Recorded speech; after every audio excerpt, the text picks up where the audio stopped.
Menteri Luar Negeri Indonesia Retno Marsudi meminta pemerintah Malaysia memastikan perlindungan bagi pekerja migran Indonesia.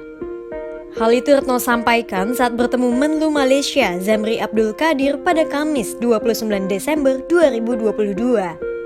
Dalam pertemuan itu, Retno menegaskan bahwa perlindungan TKI adalah salah satu isu prioritas politik luar negeri Indonesia. Retno juga menyatakan urgensi penegakan hukum terhadap setiap perlakuan buruk dan tindak kriminal yang dilakukan kepada pekerja migran Indonesia.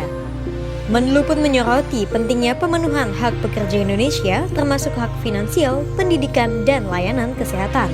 Hal yang kedua yang saya sampaikan dalam pertemuan adalah mengenai pelindungan pekerja migran Indonesia.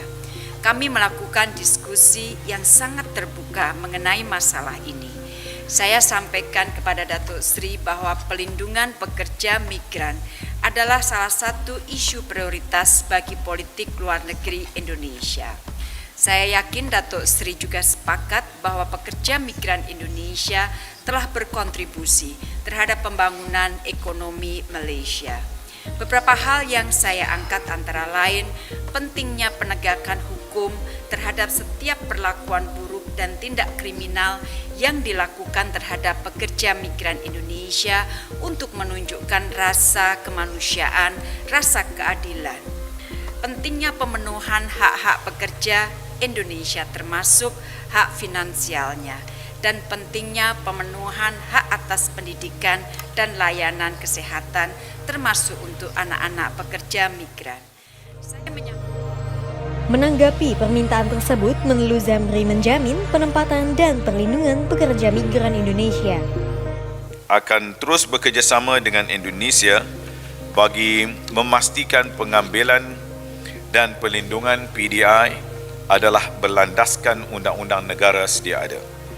Pada masa yang sama, saya amat memahami akan keprihatinan pemerintah Indonesia terhadap kebajikan dan kesejahteraan PDI di Malaysia.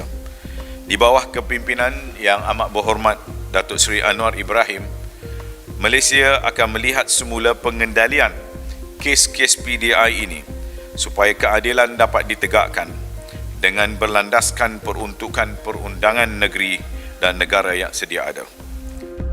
Retno pun menyambut baik One Channel System atau ONS yang diberlakukan pemerintah Malaysia untuk perekrutan pekerja migran. Pasalnya, ONS dinilai lebih bisa memastikan pemenuhan hak dan perlindungan bagi pekerja migran Indonesia.